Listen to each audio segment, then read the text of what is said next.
Telangana స్పీ news updates చూద్దాం. నల్గొండ జిల్లాలో తీవ్ర ఉద్రిక్తత నెలకొంది. జిల్లాలోని చిట్యాల మండలం వెలిమినేడి లేని ఎంపీఎల్ స్పాంజ్ ఐరన్ కంపెనీ ముందు గ్రామస్తులు ధర్నా చేపట్టారు. ఎంపీఎల్ యాజమాన్యం కంపెనీ విస్తరణ కోసం రేపు ప్రజాభిప్రాయ సేకరణ తీసుకోనున్నారు. దీంతో ఈ ప్రజాభిప్రాయ సేకరణ జరపొద్దంటూ ఆందోళనకు దిగారు. దానికోసం ఏర్పాటు చేసిన టెంట్లను గ్రామస్తులు తొలగించారు. కంపెనీ విస్తరిస్తే ఇక్కడ ప్రాంత ప్రజలకు ఇబ్బందులు వస్తాయని ఆవేదన వ్యక్తం చేశారు.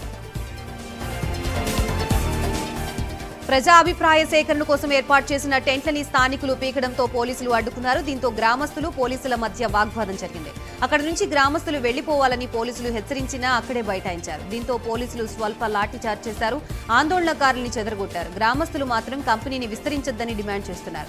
ఈ కంపెనీ నుంచి వచ్చే దుమ్ముతో పరిసర ప్రాంతాలు నల్లగా మారిపోతున్నాయని ఆవేదన వ్యక్తం చేస్తున్నారు. పంటలు పండే పరిస్థితి లేదంటున్నారు.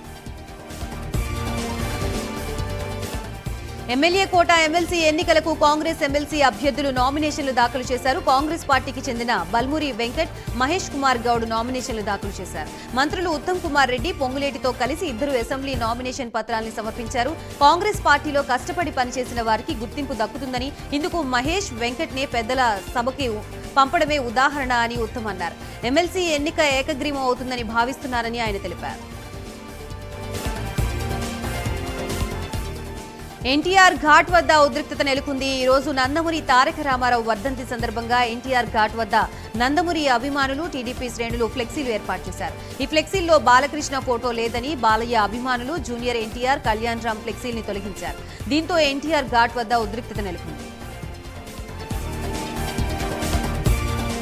ములుగు జిల్లాలో మేడారం జాతరకి భక్తజనం భారీగా తరలి వస్తున్నారు. కాగా ఈ ఆలయానికి నెల రోజుల ముందు నుండే భక్తులు పోటెత్తారు. తెలుగు రాష్ట్రాలతో పాటు మహారాష్ట్ర, ఛత్తీస్గఢ్ నుండి భక్తులు భారీగా తరలి వస్తున్నారు. వారం రోజుల వ్యవధిలో 10 లక్షల మంది భక్తులు సమ్మక్క సారక్క దేవతలకి మొక్కులు చెల్లించుకున్నారు. ఈ కార్యక్రమాల్ని మంత్రి సీతక్క దగ్గరుండి పరిశీలించారు. ఖమ్మం జిల్లా నేలకొండపల్లిలో ఏర్పాటు చేసిన అంబేద్కర్ కాంస్య విగ్రహాన్ని పాలేరు మాజీ ఎమ్మెల్యే కందాల ఉపేందర్ రెడ్డి ఆవిష్కరించారు.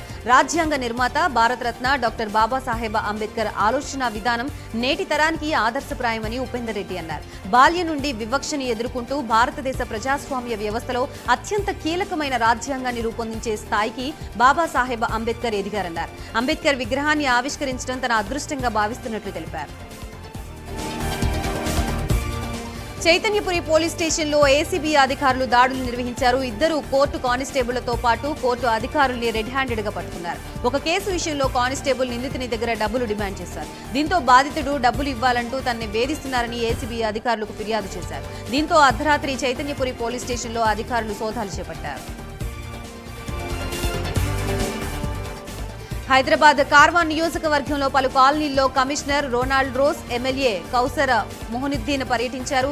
జియాగూడ, గోల్కొండ ఫోర్ట్, టోలీ చౌకీ, సాలార్జంగ్, ఆదిత్య నగర్లో రోడ్లు నిర్వహణ, స్టార్ వాటర్ డ్రైనేజీ, పారిశుధ్య పనుల్ని పరిశీలించారు. స్టార్మ్ వాటర్ డ్రైనేజీ, రోడ్లు, పారిశుధ్య నిర్వహణపై ప్రజలు ఎదుర్కొంటున్న ఇబ్బందుల్ని ఎమ్మెల్యే కమిషనర్కు వివరించారు. అన్ని సమస్యల్ని పరిష్కరించాలని అక్కడికక్కడే అధికారుల్ని ఆదేశించారు.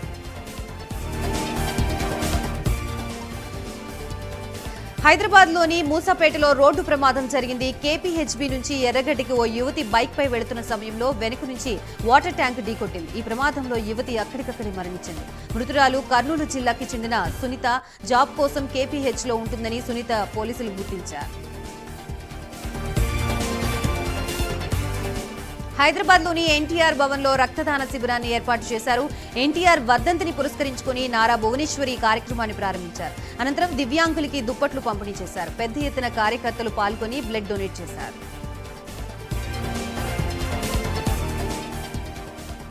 ములుగు జిల్లా కలెక్టర్ కార్యాలయం ఆవరణలో దళితులు ఆందోళన చేపట్టారు. తమకి దళిత బంధు ఇవ్వాలని వాటర్ ట్యాంక్ ఎక్కి లబ్ధిదారులు డిమాండ్ చేశారు. కలెక్టర్ కార్యాలయం ప్రాంగణంలోని వాటర్ ట్యాంక్ ఎక్కి నిరసన తెలిపారు. తమకి దళిత బంధు ఇచ్చే వరకు దిగమని నినాదాలు చేశారు. వెంటనే అధికారులు స్పందించాలని వేడుకున్నారు. ఖమ్మం జిల్లా కూసుమంచి మండలంలోని పాలేరు రిజర్వాయర్ అడుగంటిపోయింది. సాగర జలాలు జలాశయానికి చేరకపోవడంతో సాగు, త్రాగునీటికి ఇబ్బందికరంగా మారనుంది. పాలేరు జలాశయంలో పూర్తి స్థాయిలో నీటి మట్టం 23 అడుగులు ఉండాల్సి ఉండగా ప్రస్తుతం నీటి మట్టం 13 అడుగులకు చేరింది. పాలేరు రిజర్వాయర్ కింద 2.5 లక్షల ఎకరాల ఆయకట్టు సాగు కావాల్సి ఉంది.